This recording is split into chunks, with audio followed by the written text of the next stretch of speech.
بسم اللہ الرحمن الرحیم۔ تو آج ہم بات کریں گے حکمت عملی کے بارے میں۔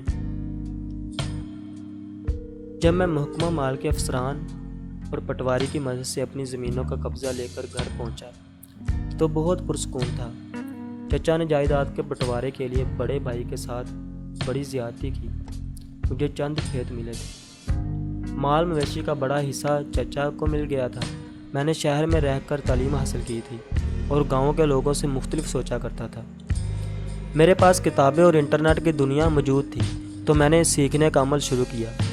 جب میں نے اپنے باغ کا جائزہ لیا تو پتہ چلا کہ وہاں زیادہ تر درخت آلو بخارے اور سیب کے ہیں۔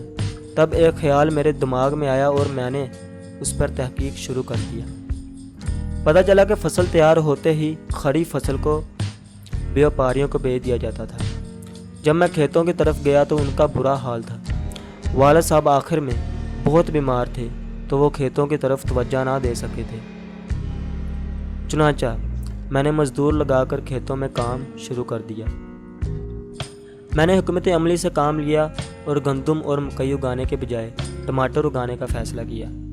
اس دن میرا بہت مذاق بنا کیونکہ پچھلے سال ٹماٹر اتنی بڑی مقدار میں لگائے گئے تھے کہ آخر میں ان کا خریدار ملنا مشکل ہو گیا تھا اور کسانوں کا بڑا نقصان ہوا تھا۔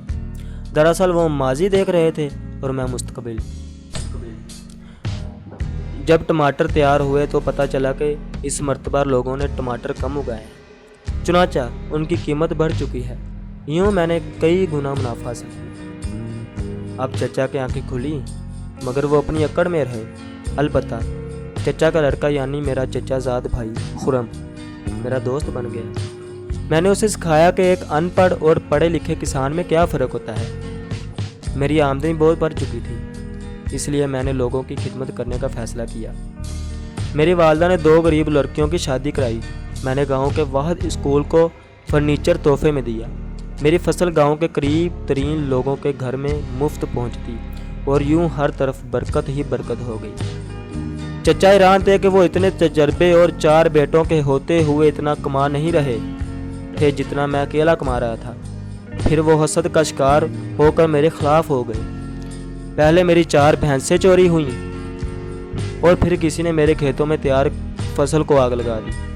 مجھے اندازہ ہو گیا تھا کہ یہ کس کا کام ہے، مگر میں نے صبر کیا اور کسی قسم کی کارروائی نہیں کی۔ لوگوں کے کہنے پر اپنے گاؤں کی طرف سے کونسلر کے انتخاب میں نے بھی لڑنے کا فیصلہ کیا۔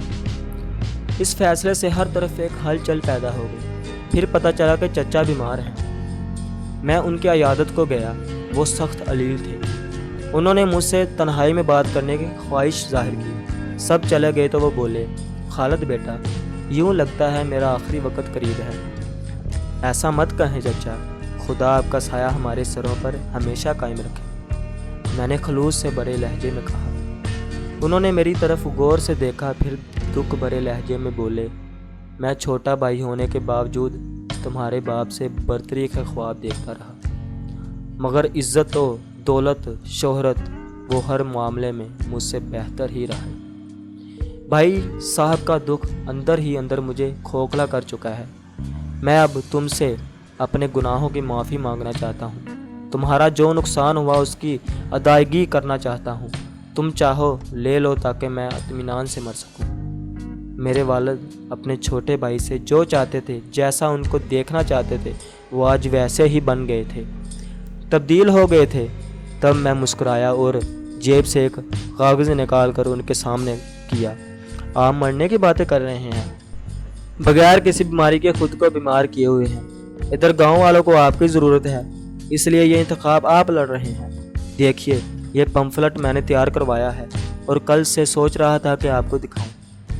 چچا کے دکھ اور بیماری کا مداوع شاید یہی الفاظ تھے۔ میں نہیں چاہتا تھا کہ چچا کے ہوتے ہوئے بھتیجا گاؤں والوں کی نمائندگی کرے۔ چچا نے خود ہی احساس ندامت ظاہر کر دیا تو میں نے بھی ان کو وہ کچھ دے دیا جس کے وہ مستحق تھے۔ چچا نے انتخاب لڑا مگر معمولی فرق سے ہار گئے، مگر ان کو اس کا کوئی دکھ نہیں تھا۔ اس کے بعد چچا اور میں نے مل کر محنت کی، لوگوں کی فصلوں کو اچھے داموں خرید کر منڈیوں تک خود پہنچانے اور بیچنے کا نظام قائم کیا۔ نئی شجر کاری کی، بے آباد جگہوں پر پھل دار درختوں کے پودے لگائے۔